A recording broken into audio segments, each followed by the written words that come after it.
This is All Things Acura. I'm Matt. And I'm Justin. And I'm Dustin. I like that order that we did there. Matt, Dustin, Justin. Yeah. Justin. It works. So welcome back. If you guys have been paying attention, we have been at this for, has it been a year? Almost a year. So Close. I know, well, we had like a mild goal in the beginning, but I was going to look that up. oh, we should have looked it up. Should have looked it This up. is this officially the 26th episode, which pretty much puts us at about, one episode every 2 weeks about. So Yeah, and I think that was our target. yeah, that's actually pretty good. I'm actually surprised that we got there. Thanks to Justin. I appreciate everything that you did, obviously, putting together the show. You did a lot to put together the show this whole past year, so thank you for that. We appreciate it. So. Well, I appreciate you guys jumping in and being a part of the show. I think we have a lot of cool stuff that we talked about for 2023. We'll probably change the direction of the show a little bit. I know we were trying to keep everybody, up to speed on what was happening with inventory and stuff, and that was kind of our whole driving force behind this. We understand that maybe that's not going to be a hot topic moving forward, right? Right. Yeah, we'll see as time goes on. Obviously, we'll have to change. We had a lot to talk about originally. And obviously, as time goes on, you kind of run out of potential things to talk about. And the news has been interesting over the past, month or two with regards to inventory and stuff that we talked about frequently. So I think what we're going to do in this episode, just to kind of start us off, is we're going to do a little bit of a recap of 2022. This will tell us is, what we may be able to expect in the future. Because obviously, the one thing that we learned is that what this past year has taught us is that it has taught us that we know nothing. Yeah, Pretty much. Pretty much all the things we've done in the past and know from this industry weren't the same last year. That's for sure. Really, the last 2 years, but last year topping it off and changing for not only us as working at a dealership, but I'm sure as consumers. Yeah. I mean, the whole thing flipped upside down. And then the interesting part is, I think we'll get back to 23 being somewhat more familiar what we thought of things in the past. So, Yeah. but let's touch on what happened in 22. Yeah, and I think Let's there go was just a back and- consistent flow in the past, right? And now it's like, well, you just don't know what's going to happen. And I think that's the biggest thing we have to tell a lot of our customers. They rely on us to have that sort of knowledge about, what's happened before, but what's going to happen. And now I used to be able to be like, oh, I think this is going to happen, but now it's not there, Yeah, everything's up in the air. There is nothing that's set in stone anymore about this is how this is going to work or this is how this is going to work. And we used to be able to just lean on, past experience and Absolutely. say, this is what typically happens in these situations. And that is no longer. And with Dustin joining us, I know you were here for the beginning a lot of episodes. Actually, this is your second episode with us, right? Yeah, the first one was going over the Integra Type S. Right, so this is like all new territory for you as well, obviously. Yeah. For a lot of ways. Obviously, if you guys listen to the previous podcast, Dustin, you've been in the auto industry for about, is it 3 years? Yeah, it'll be close to 4 coming up here. Probably in May, it'll be 4. Yeah, and I know 8 years isn't like, I've been here for 8 years, so I know 8 years isn't like a long time to say, hey, you've been doing this, as long as you have. But it's enough to see a handful of cycles happen with the auto industry. So it'll be interesting to see how this year goes on. So Justin, if you want to go ahead and I guess lead us off with where we want to start here. So at the beginning of the year is really when really towards the end of last year, but as we go into the beginning of January, February, that's when the inventory started to. That's when all the red lights went off, flags went up everywhere. Hey, this is not getting any better anytime soon. Right. And people really started the industry started to panic a little bit, and the consumers were like, whoa, now what's going on? Because it really started to dry up fast, and things weren't coming. We had this optimism every month that the next month we'd start to see cars. How many times did we say that? Yeah. I mean, how many times did we say, Every look Saturday at all morning these meeting. cars coming, right? And I know I was a culprit of Look that at all these because cars. we'd see what was on order. We have our order sheets. We'd see all these cars. They'd all have production dates of, we're sitting in January. They have February production dates. And then they never came. Yeah, and I think, I kind of vividly remember having this conversation with a handful of clients where leading it back into the end of 2021, they're like, well, when do you think it's going to start getting better? And that doesn't feel that long ago, but that's really when we started thinking, that by this summer, we felt like summer of 22 is when things were going to get back to normal. Oh, yeah. Yeah, Well, how many times did we tell our clients that, though? Yeah. It's like, yeah, and instead of doing summer, this, early fall. right? I would have placed a lot of bets that by mid-summer of 22, things would have been pretty much back to normal. Right. I mean, I would have bet quite a bit. And then I the house bet would if have I won. could have wagered that on your site that you were speaking of there, That's if I could have wagered that, Yeah. I would have wagered 90% of my income based on that. Right. And it really did not happen. Like it just, Yeah. matter of fact, that became some of the lowest points. So as we got into January, February, March, the vehicles really dried up. But the MDX Type S was still launched. Yeah. So we did get that vehicle. Shockingly, at a time when they couldn't build many vehicles, Yeah. we did get the MDX Type S. And I think that was a good addition to the lineup. I thought it was really neat that they came out with a performance version kind of one of their sport utilities. Because never had that in the past. I think it was a great car for them to bring out. Came with some new features that we didn't see on cars before. Updated engine. I mean, New powertrain that they Yeah. never used before, Yeah. right? Well, and the feature set. Obviously, this is the first time I think Acura really went above and beyond. What's funny, and I think leading into when they redesigned the MDX, there was a lot of people, because massaging seats was shown in some videos for quite a while, but the massaging seats don't come until you get the MDX Type S Advance. Because there was a handful of people that talked about that. They're like, oh, do I want to get the massaging seats in the Advance? I'm like, no. And I think at that point, we hadn't had, that wasn't like, we didn't know what package that was going to be on or whatever the case might be. And obviously the MDX Type S line was a big deal with Acura. And I think it's been a really good seller. I think we've done a good job of. Yeah, so interesting that when the car was launched there at the early in the year, I think February-ish, March. Was it a 22? I don't remember what It year. was a 22. Okay, it came out as a 22. I can Came out remember as if a they 22. I want to say maybe we got it by the very end of December, January launch. We had quite a handful of them. I wouldn't say a lot, but I mean we had like literally a handful, like 5, 4 or 5. Yeah. And then as that first wave of them went through, then they kind of dried up again, almost all the way till the end of the year here again. Yeah, they did. That's I will right. say my gripe, if I can have a gripe on the MDX Type S, Yep. I really love the vehicle and everything they did about it. I'm really not a fan of the two packages. Though. I was just going to say that, and this Justin's leading into what our goal of this year. We're going to have a minor thing happening to where we want to kind of talk a little bit about what we like and dislike about the brand or some cars in general. So, that's going to be something to kind of get used to. But I totally agree with you. It was shocking because Acura, and Dustin, you wouldn't know this, but maybe you get it with a little bit with Honda that in the past is when Acura brought out a model, it was very limited. Like, so if they're going to bring out a model, they just bring out one, and then maybe down the road they'd add another one. Yeah. Well, in this case, they brought out both of them. Right. And production, they actually made more of the least equipped one first. Yeah. And it's like, well, no, that wasn't the one everybody wanted. Right. Well, it's funny that you mention Honda because they released the Civic Type R, and we talked about this in the Integra video. They released the Type R, but then they released an upgraded version of the Type R as well that was a track package. So they had two separate Type Rs. Okay. Now that was more recent. That was after I started selling, or right on the tail end of when I stopped selling Hondas, but they had a Type R and then a Type R track package. I didn't know. So they had two different versions of one car. So I think that might have been the reason why they did the MDX Type S in I don't know two different packages. I think they wanted maybe not the why. I think they wanted a less expensive version of the Type S performance. But I think I just think that. But people want the massage seats. Yeah. People want the heads-up display. They want the massage seats. And for those of you who don't necessarily know what the Type S is, it's just a souped-up MDX.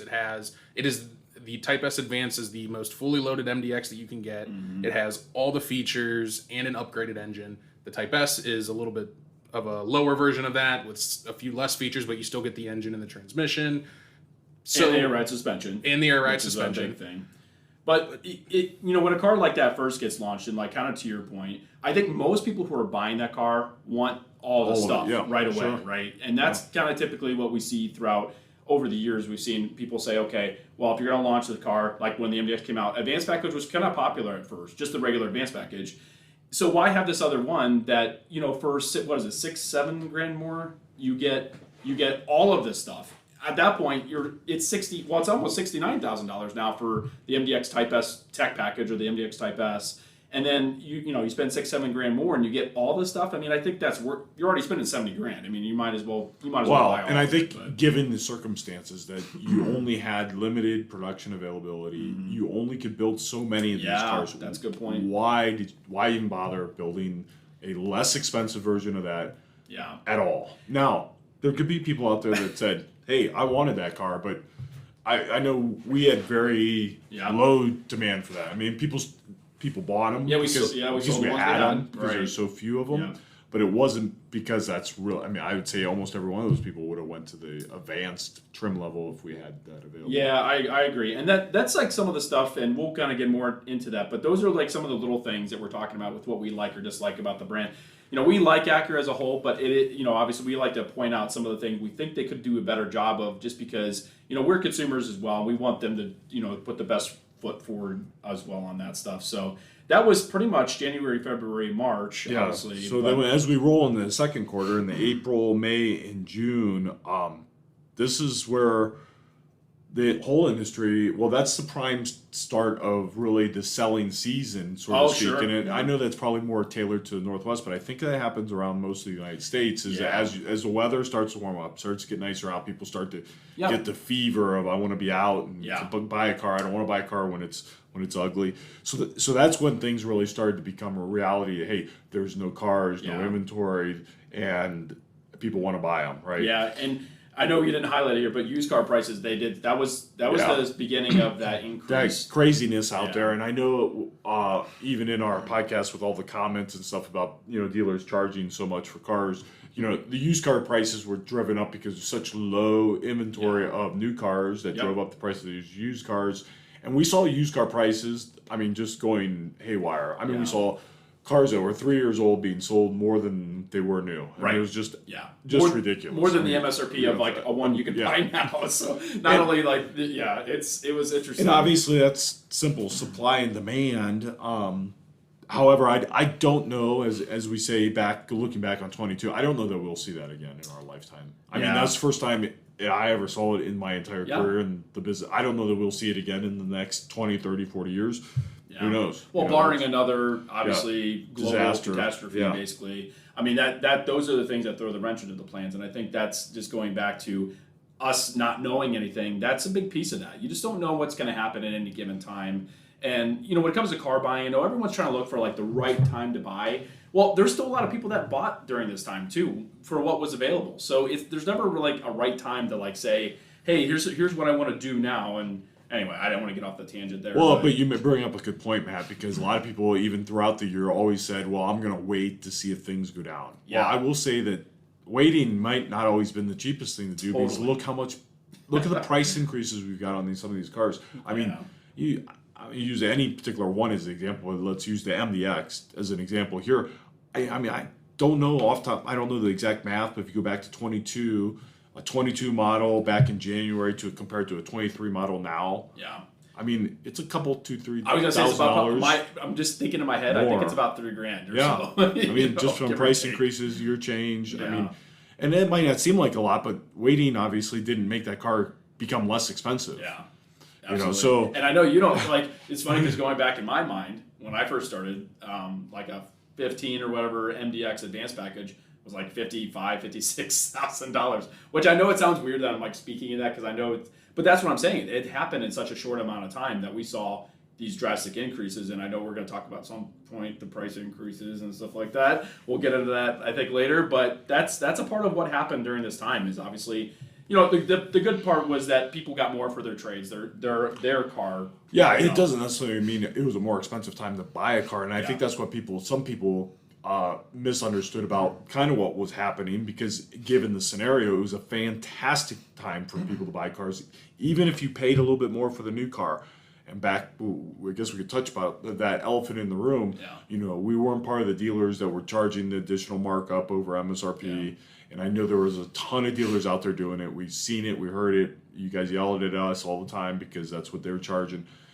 But the ones that weren't, or the ones that weren't charging very much, if you took the amount of money, percentage-wise, you were getting more for your trade against that MSRP, it was still a better deal than maybe what it was, a year before that. Yeah, probably a lot better deal. And I'm trying to remember back and we don't have this in our notes here, but like I'm trying to remember back, did we had some like incentives a little bit still at that time, right? Yeah. So that was the other part that kind of happened in that second quarter. Yeah. Is those incentives really quickly dried up because once the manufacturers said, "Hey, this inventory problem's not going away anytime soon," those incentives started to dry up, and we really by the middle of summer, as we move into the third quarter, those incentives were pretty much gone. I mean, I think the only incentives we had over the summer were the kind of the basic, college grad, military rebate. I mean, all the other incentives had kind of completely. But the good news to come out of that quarter is the first Integras. I know, that was super exciting. That's something that obviously the younger demographic. The first Integras roll into the showroom. So, and I think when did they talk about? Was it the previous fall? Was it fall? Yeah. Of 21. 21. Okay, so fall of 21, and then that's when we kind of learned stuff. And then all of a sudden the Integras came in, which I don't know. I felt like we weren't going to get them. I think at that point we were thinking, well, are they going to be able to build them? That's how I felt. I felt like it showed, hey, you're going to get some, but we had no idea. Yeah, I mean we heard about it or we were told that we were going to get them in June, that it was going to get released in June, and then the general consensus around everyone here was, hey, are we sure? Yeah, it was kind of, and that goes back to the opening. Yeah, this year taught us that we know nothing. Yeah. Because with the release, it's like, all right, cool. They're going to just send out a ton of them to flood the market, try to get as many people in it, as many eyes on it as possible. But then we didn't necessarily see that. We had some trickle in. We had a handful of them. I can't remember the first wave. Well, there wasn't a ton of anything being built. So there's no such thing. That's a relative term. Exactly. There's a ton of it, and any of them built. But that was the first Acura that you ever ordered online. Yes. Reserved it, and then they gave you the NFT, which they played around with the metaverse, which Acura probably doesn't want to talk about that today because. But it was still neat. That's probably why I forgot about it, because that we heard about that one time, and that's pretty much it. I haven't heard anything after. It was the NFT and it was the virtual showroom, right? And I think after hearing it for maybe 2 weeks, it just went off the radar completely. Yeah, that's interesting. I don't know. We'll see what happens. Did they do an NFT with the NSX? Nope. Maybe the NFT were worth money. Why not do it on the NSX? Well, the NSX was before that. Was it? Yeah. So the NSX Type S was not a part of the reserve tool like that. It was. That's right. And then they did do the TLX Type S PMC with the reserve tool as well this year. And I think we're going to see more of that as we move down the future. So a little birdie told us that probably when our ZDX comes out, that might be how you buy one of those. You talk to different birds than I do, I guess. I didn't hear from that bird. I don't know anything about that, but I think the bird maybe just flies around in this area. I believe. There's some hints towards that. Well, there's been a lot of hints in the market in general, and this is getting ahead of ourselves a little bit, that potentially could be the way a lot of manufacturers go about. Well, they all said that, and this goes back to the inventory, because Dustin was saying the other day that, aren't the manufacturers going to keep the inventories low? I keep saying, everybody keeps saying that, because the only reason they used that as a headline during the pandemic is because they couldn't build cars. Right. These manufacturers get paid by the dealer when that car's delivered. Mm-hmm. They do not care. They care, but they don't care how many of those cars are really sitting on that lot. Right. Because now they're out of their hands and they're in someone else's hands. Yep. And if I was them, I'm going to build as many of those as I want. And right now, nobody's going to complain. Like, there's not a dealer on the planet that's going to say, no, you keep those cars because I don't know if I need them. So I know that they all said that when they couldn't build cars, but I think now as time goes and things are opening up, they're going to build as many cars as they can build. They will, but to kind of rebuttal that a little bit, manufacturers, once dealers have enough on their lots and they say, hey, we're force feeding you all these cars, the next step that has to happen is there has to be incentives, and those incentives has to come from the manufacturers, or else the dealers are not going to buy any more cars. Right. So well, and that's that's a good point to this. As those incentives dried up when there was no cars, now when there's going to be more cars, the incentives are going to have to come back, and maybe not to the same tune. Maybe it's going to be a slow rollout. Yeah. There will be a day when we're back to whatever incentives are what they are as time goes on. And I know Acura, to be fair to Acura, we never really had like any. The only time I know being in this we have big incentives was on the MDX, the 2020, and I think the TLX too had some big ones. There was I think $8,000 off at one point. I think on a lease or whatever. So there was some, but Acura in general, and in any normal year, we never saw like, hey, you get tens of thousands of dollars off. No, they were, like and both Acura and Honda as a brand have always tried to, and that really goes back to where they price the car. They try to price it to really to where that car is going to sell, not to what they would like to get out of it. And then, we didn't get that, so here's some money to help you buy it. Now, the big money they had on them was to offset the lease amounts, and I think a lot of people don't understand when a manufacturer offers a special rate on a lease that they're actually buying down that rate. So Acura said, well, one time they said, okay, we'll do the standard rate, but you can have this money, where they're just playing with a couple different options. Yeah. And it happened to just be a lot of money it took to buy down that rate. That's where that $8,000 came from. Yeah. And everybody's like, oh my gosh, that's so much money. Well, yeah, it's that or the rate. Yeah. And shockingly, that's when rates were still low. So it'd be interesting today to get back to those rates, how much money it would take. Right, and I know that's something that happened later on this year, which I think we'll get into. But I know we got off on the tangent, but that's perfect. That's exactly what I know we were trying to get out of that there. But the other good news to come out of the second quarter was they talked about 23 model years to come with the 2 years. If you don't already know, the 23 model years to 2 years of maintenance and 3 years of AcuraLink. So that was, I think, one of the nice little things they did. I'm not sure why they did that, because they've never done that over the years. And maybe they felt like, hey, we're trying to, I mean, who knows? Be competitive. Yeah. It's just being competitive. Well, I think it's a combination of that, and I think they did feel guilty about the price increases. I think they wanted, like you said, here it goes back to, what am I getting for the price increase? And I think that's what they wanted to do. Yeah. They wanted to give something in return. Yeah, because I think they're, I don't want to say struggling, but they knew they had to increase the price in some way, shape, or form to account for everything. But they also felt like, hey, we have a loyal customer base. Let's make sure we do something. And that is something that's kind of nice. Obviously, 2 years maintenance and 3 years AcuraLink. AcuraLink, if you're not familiar with it, is the system that I'm going to bring up here as one of the things that we dislike. Oh, you're bringing it up. Yeah, well, listen. I knew you had to talk about it. I had to talk about it because I threw it in there as one of the things because, I'm like I have this Jekyll and Hyde kind of feeling about it, right? I think the app is great. Hold on. Before you get on your tangent, I think we need to explain what exactly AcuraLink does. Go ahead if you want. So AcuraLink gives you the ability to use your phone as a remote start system. You can lock and unlock your car from anywhere in the world as long as you have a cell phone signal or Wi-Fi connection. You can set a geo point, so if you ever forget where you park, it'll give you turn-by-turn navigations. There's a bunch of other concierge packages and stuff like that you can opt in for. But I know exactly what you're going to say, and I agree with you, but first we have to at least explain what actually it is. And the Jekyll and Hyde I feel about it is, the setup, okay, so once you get it set up, the app is fine, right? It works well. You can do what you need to do. Honda has the same thing with Honda Link. It's way worse.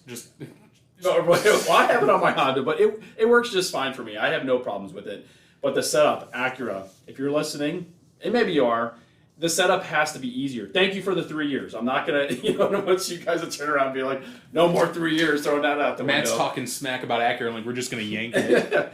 But, from my personal standpoint, I think I do a good job of making sure that anyone who gets a car from me who has the ability to get AcuraLink knows about it, and I help them set it up. Me helping them set it up, the process should not take long.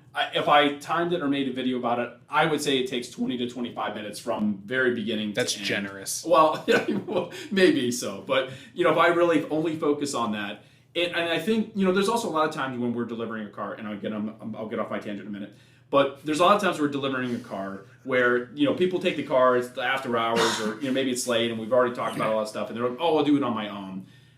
No one's going to sign up for it on their own. unless a salesperson is with them. So I think to round out what Matt's trying to say is that it was great that they included 3 years AccuRelink because it is a great feature. However, Acura somehow made it incredibly hard to set up AccuRelink. Yes. After they decided they were going to give it for 3 years. I don't think it was by design, but it happened to work out around the same time. it wasn't even that long ago where it was easier and Right. they changed some stuff. And anyway, just obviously, can we change that? That would be something that's kind of nice. But do sign up for it. And if you need a salesperson to help you out, do that. And don't You can give do away that. your 3 years. Don't wait 2 years before you sign up because they don't give you 3 years on top of it. Yeah. It's 3 years from when you buy the car. So And I know for a while. free. Go ahead. it's free. I was gonna say after a month of not signing up, they used to do that. If you didn't sign up for it within a month of ownership of your car, they took that free trial away. I don't know if that's still the case. I haven't looked at that recently, but just keep that in mind.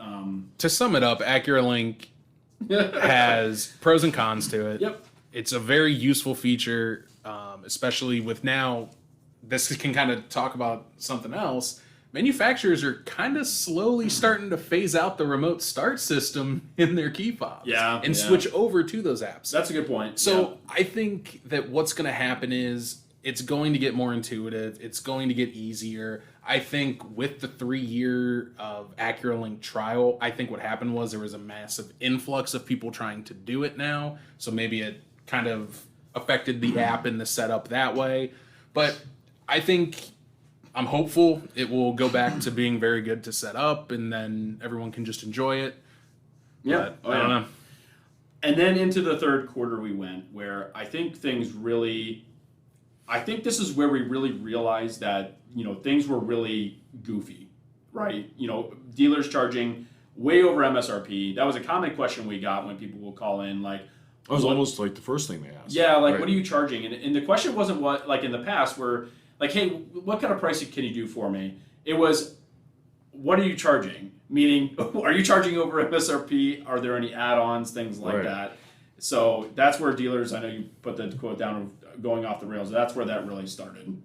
Yeah, they were just asking for anything and everything we can get. And, looking back, I'm sad about that because, we were one of the dealerships that chose not to. But as an industry, we were still part of that industry that did it. And as a consumer that didn't buy a car during that time, maybe because of those things, people won't know any different. So that's a good point. So the good dealers that said, hey, we're not going to do that, weren't necessarily long-term going to be rewarded. Sure, maybe the people that bought a car during that time are going to say, yeah, I remember you weren't doing it. But I have a feeling the overall theme will be, well, the industry, you guys did that. Right. And I think you're right. Unfortunately, there's no right or whatever thing to do in that situation. But looking back, it's like, well, we did the right thing, but I don't know we're going to benefit from that in the futer. I think you're absolutely right. I think that's like you said, it's part of the auto industry. That's part of the world that we live in. And but just so everyone knows, we did not do that. So that was, I feel like we have to have a disclaimer. We did not. We did not do this. Yes, but and then the big news for Acura is we are now leaping into the world of electric vehicles. This is when we announced the ZDX, the ZDX for some of our Canada watchers. You like the Z, don't you? I love the Z. I'll never forget that. That was like one of my favorite things. Z. Okay. But yes, so the ZDX is going to be Acura's first all-electric vehicle. It's going to be an SUV. What would you kind of equate it to? Would you say it's, because we looked at concepts of it, and it kind of gave a little bit of smaller than like MDX shape, but a little bit smaller. I think it's going to be somewhere in between an RDX and an MDX. And if you don't, we have a podcast about a lot about this already with regards to like it's based on the Cadillac Lyriq or that GM Ultimate platform. I don't know if it's going to look just like the Cadillac Lyriq. The Cadillac Lyriq looks long to me. I don't know if the ZDX looks that long. But this was the first announcement we had because we didn't have any hybrids for a while, so it's kind of interesting because this is the first time, and 2023 is going to be, I think, a pivotal year for a lot of manufacturers with regards to what they announce in terms of electric cars, because by the end of this year, we could have, we talked about that, when we would actually get the ZDX. Is that something that they're going to come out with later this year, or is that something they're coming out with next year? You know what I mean? No, it's slated to be in 2024. Okay. So, I think going to that ZDX, and I know Acura had to announce something. The industry was kind of forcing every manufacturer to say, okay, what are you guys doing? So everybody had to come out and say put their cards on the table, which is way outside of Acura's character. But they weren't going to be the only ones not to say They couldn't be. Yeah. Right? So they did come out and say that. Obviously, we don't know much information, and it's still a long ways out. But that goes back to my point, and I think I said this in another podcast. Chevrolet's on TV right now advertising electric vehicles, and you can't buy all but one of those electric vehicles. They say they have a whole lineup. Yeah, electric Silverado. None they of have those the electric are Tahoe. Right. The electric Blazer. Right. Yeah. But one thing, though, to go with the ZDX is Acura confirmed that there's going to be a ZDX and a ZDX Type S. Yeah. So there's going to be two different models of it. And this is coming from Acura directly. Right now, it has officially touched actual asphalt. So it has been driving in the real world. So hopefully we'll get some more information about the powertrain on it. More information on the actual specs of the ZDX, not just, hey, here's the ZDX. It's wrapped in an awesome cloak. You can't see anything. So hopefully by middle of next year, I'm hoping we'll get some more information about it now that it's actually on the road. Yeah, it was. They have. If you follow their social media, they have it driving around. There's some pictures of it and everything like that. I don't think you can get a good feel for the car yet, but I can't tell. These electric cars, and I say these electric, but for whatever reason, it seems to be all the electric car. I cannot tell how big or small they are. I use some of these examples, and then you see the car, and it's like, wow. They like, it's like you put it on the copy machine, they press the enlarge button, because when you actually see it, you're like, is it a thing that every electric car needs to be small?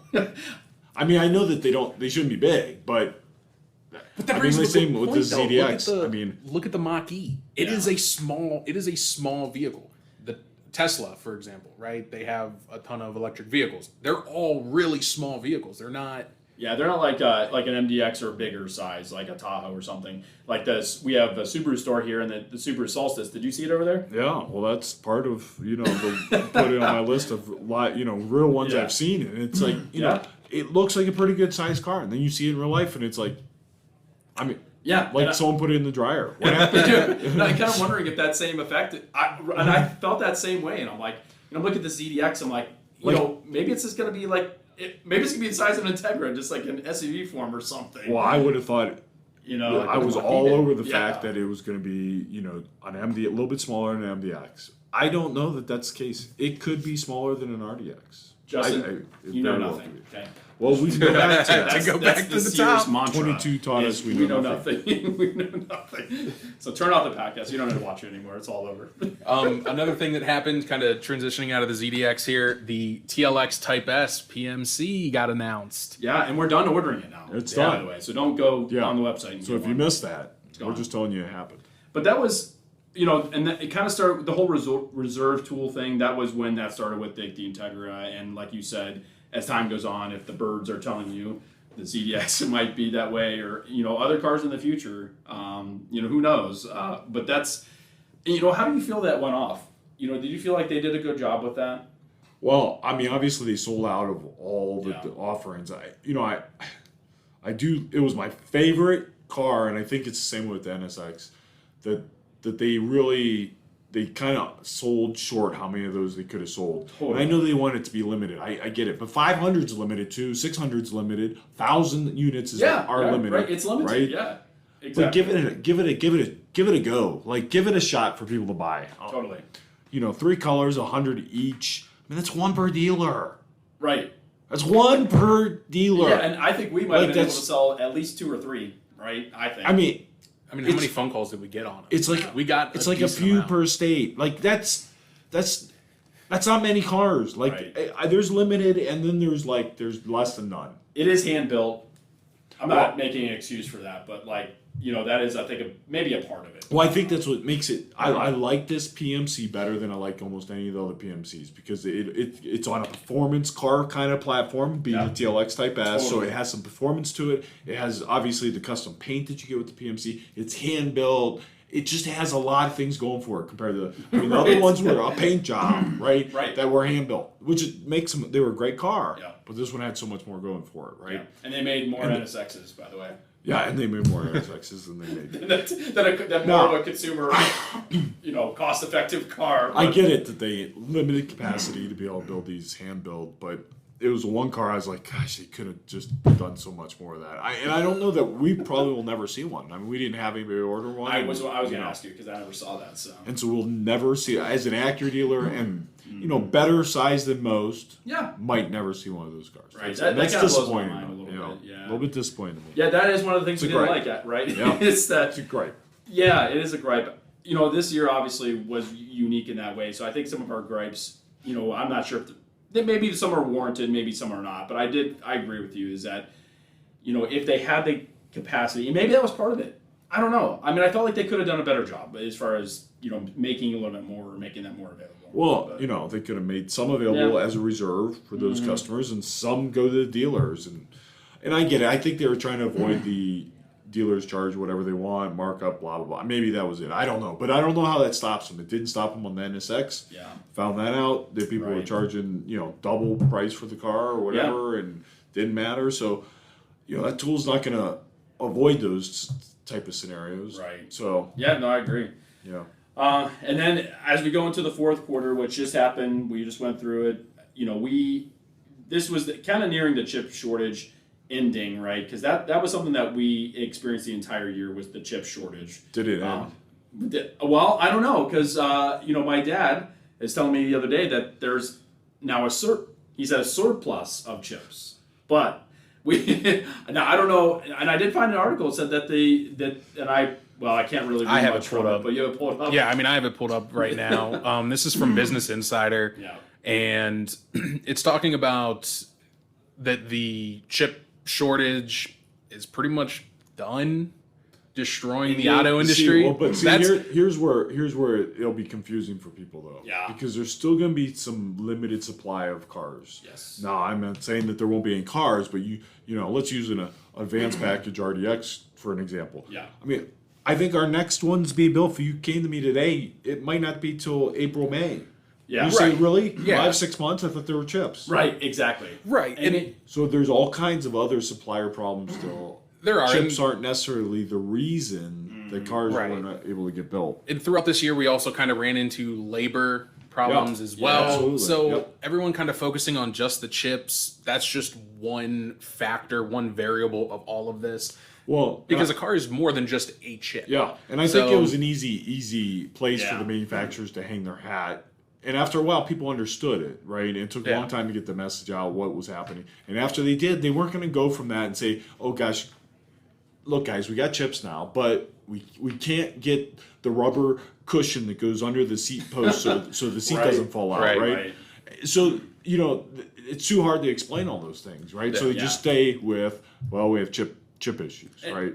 And to go back to the article, they don't necessarily say for sure that it is going to be resolved by this year. Right. They are more, and they say here, Auto Forecast Solutions say that by the end of 2022, the semiconductor shortage won't be nearly as bad. Right. So And I maybe think that's what why we're there's going to be not- looking at. You're right, and I think that's maybe why there's not a lot of stuff about it. How he read that quicker than I did, because I'm obviously trying to be up to date with this stuff. I don't know, but it is a good. I guess what I want to bring up is it's a good sign, and obviously, we have at the end of the quarter we started getting some cars in. Yeah, and it really picked up in So- November and then slowed down a little bit. But by middle of December, we got a lot of cars. And I know part of that's the end of the year. They really put a big push on. But obviously they had some availability for production, and they were able to get us some cars, which is great news for people out there that are starting to get in the market. That there's possibly some stuff you're going to find on the ground. Matter of fact, there was I forget what the supply for dealers was, and I didn't bring that information this morning. Because they just released that from the end of December, but there's a pretty decent supply of cars on the ground. Yeah. I mean, we have what 25. I'm looking out our window right now, and almost I 30. can see cars finally. Yeah. Yeah, which is a great sign. So Yeah. if you're, and obviously, and I think this is where 2023 is going to be a very interesting pivotal year. Because as we get that inventory going, and we talked a little bit about incentives and things like that, now your used car won't be nearly as much as it did now, but that's okay.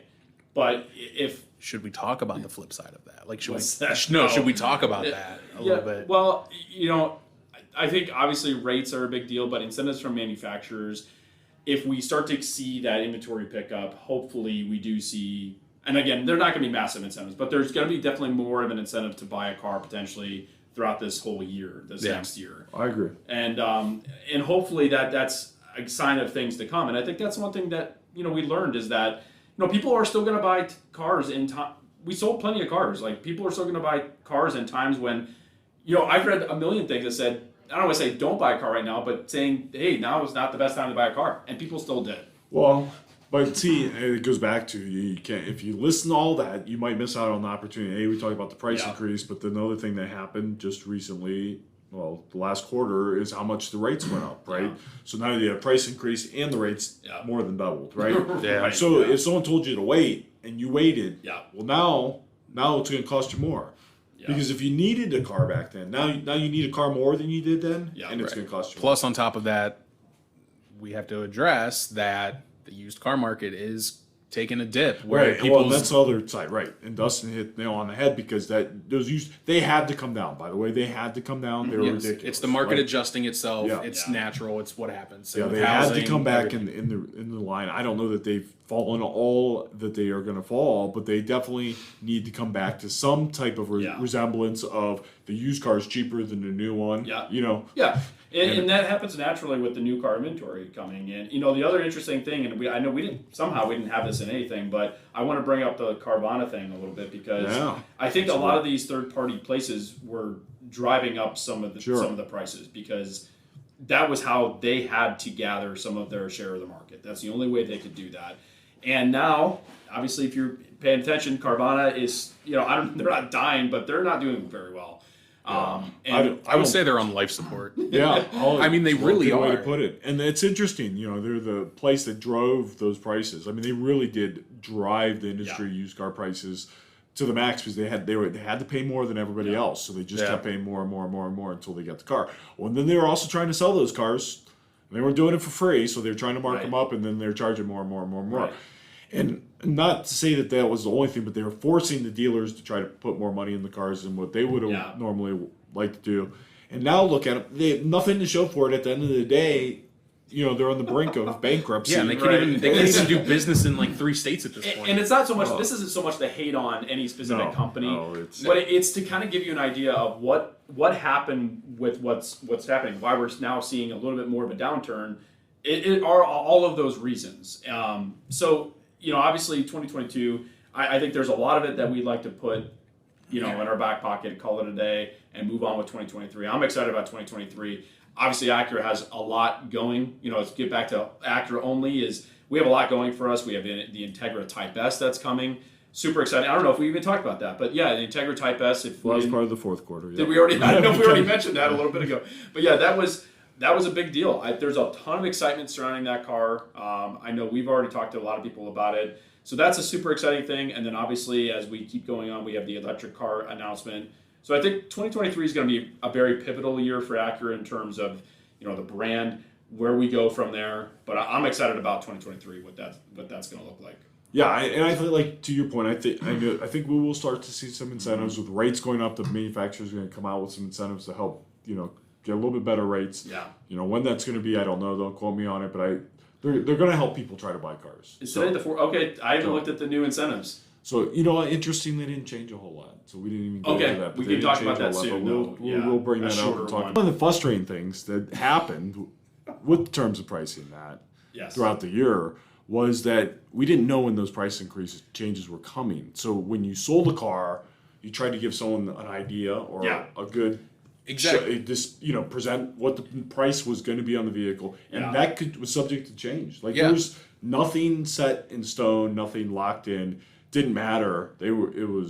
So a lot of our inventory was ordered, right? Yeah. So one of the challenges that we ran into was for the trade saying, hey, this is what your trade will be worth. Yeah, that's true. In a couple months to 6 months at some points we were waiting. Yeah. But also the price increase. Yeah, it was hard to explain to our clients, hey, this is the price right now. We're forecasting a price increase. We don't know exactly what it's going to be. They haven't given us any information on it. And I think that I don't think that necessarily rubbed our clients the wrong way, but I think it kind of just left some uncertainty with them, like, okay, is what I'm getting. With you? I mean, you don't know what the price is going to be at the end of the day. I mean, yeah, I'd be a little. I think anybody would be. Yeah, I think it was frustration across the board, and I think in general, and I put that as one of my dislikes, and I know just to kind of sum things up was like, I think this whole year was that there was a general lack of communication, whether it was on purpose or whatever the case might be. It was a first for first. Like, yeah, I don't think people knew how to navigate the uncharted waters. Yeah, and like you were saying with transparency, that would have been a transparent piece of it. They should have had some price protection, which I think they started to gain some traction on as later in the year. Yeah, they didn't initially, right? So we're back. We're going back as the bad guy and saying, look, went up X amount of dollars. Yeah, right. And some of those we adjusted. So it was what it was because, but also the availability of the inventory. There was a time earlier in the year, and this might have been before you were here, Dustin. I don't was remember here in February. the time. I guess it was February. I was thinking it was coming up on a year. March, April. There was a time when instead of having our normal order sheets where we can see 2-3 months out, we couldn't see more than like 30 days out. Yeah, so we didn't know what was coming down the pipe down the road because they weren't sharing that information. And frankly, they probably didn't know. But it's hard to pre-sell what you don't know you can pre-sell. Exactly. Yeah. And that was super challenging. I know for me, obviously this wasn't one of my best years by any stretch of the imagination, but I think in general that brought up a lot of like weird kind of pain points for people and for me because I think as a salesperson you want to be able to provide some confidence for your buyer.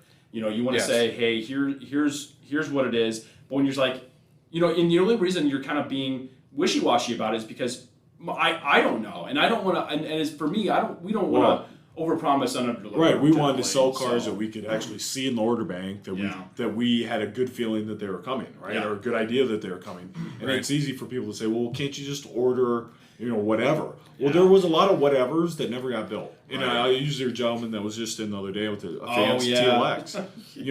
Acura didn't really make an advanced all-wheel drive TLX in last year, and who would have known that going into the year, Yeah, and I think that's part of the world that we all live in now. We say, hey, I'm going to go on Amazon and I'm going to order X thing, and then that's what it gets built. Right. And that's not how it is. Now, I don't know if that, I've only worked with Acura, so I don't know if other brands are like that. Maybe other brands, and that's how I did order my car years ago. Like, I said, here's what I want in the car, and they built that car. But Acura's not like that. Right, well, and I think it is similar with other brands, but there's still things that aren't available. I mean, just because you want them doesn't mean you can just order anything. It's the manufacturer's still going to dictate what they can and can't build. Yeah. Right, or sometimes what they want to build, because if there's no other people that want X, Y, Z. A white with red RDX Advanced A spec, for example. Right. Yes, Justin. I'm not running that line, right? Yeah, and I think that's something that that's hard to relay information to your consumer. Even if you spell out as much as you can, there's just, and not that the consumer needs to know all that, because there's a lot of stuff they don't need to. I mean, I don't want to say need to know, but there's stuff that they're not going to understand because they're not in this. So it's just, whether they like it or not, that's something that's going to be easy to convey. And I think that I wish there was a different way that Acura could have went about that or something. And like you said earlier, maybe something along the lines of pricing protection. Better if you say, hey, if you order one now, we'll lock in that price on what that would be. Well, I mean, they do it with the rate. So you can do a rate lock for, what was it, 3 months? Yeah. You can 90 days, you can lock in your rate. And even though some of those pricing increases weren't over the top, and I know we did a good job of adjusting some of that for some people. I think they felt like we, in some ways, maybe we owed it to them, but at the same time, we don't.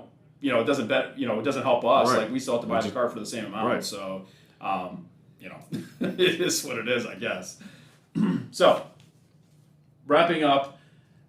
Thank you everyone for watching throughout the entire 2022. If you guys watched up into our 26th episode, thank you so much. Thanks for the comments. Make sure to like and subscribe. We did a good job, I thought. This past year too, I should say, well, what was one every 2 weeks basically is what we kind of would have worked out to. So, thank you so much, Justin, for putting everything together over the past year. Dustin, I'm glad you joined us. I'm excited. Yeah, I am too. It'll be an exciting year in 23. We have some new things that we're going to kind of roll out the podcast. We'll get a little bit more into just talking about the product and things that maybe are useful to you guys in the world of Acura that we kind of were sidetracked because of what was going on, but also was the reason why we started. So that's true. Yeah, that's it right. All leads into something else. That's right. And I know we want to try to have I know we've had a couple of guests on before. There's a couple other guests we'd like to have on. Obviously just kind of keep it as entertaining as possible. I know this one wasn't super entertaining, but we felt like it was important to kind of, I think, debrief the year, right? I think there's a lot that happened. There's a lot that's going to happen. There's plenty of stuff to talk about as time goes on. But thank you so much for watching. From my point of view, anything you want to add, Dustin? Nope. No, that's it. No, really. I mean, signing off. I mean, aside 22 out of here. Yeah, that's right. I mean, obviously, I didn't get into this Yeah, podcast at the beginning. I came in on the tail end of the year. I appreciate you guys having me on these last two and hopefully a few more. But aside from that, I mean, I'm just happy to be working for Acura, really. Maybe we'll bring Ed on at one point too. And he's always in the background. He is always in the background. We'll say hi one time, maybe. I thought he was coming in while we were doing this. Oh, really? Yeah. He looked like he was about to. We don't show all this. All right. But yeah. Thank you so much for Thanks watching. so much. Thank you for a wonderful 2022. I'm looking forward to an exciting 2023. Happy 23, everybody. Happy New Year. Oh.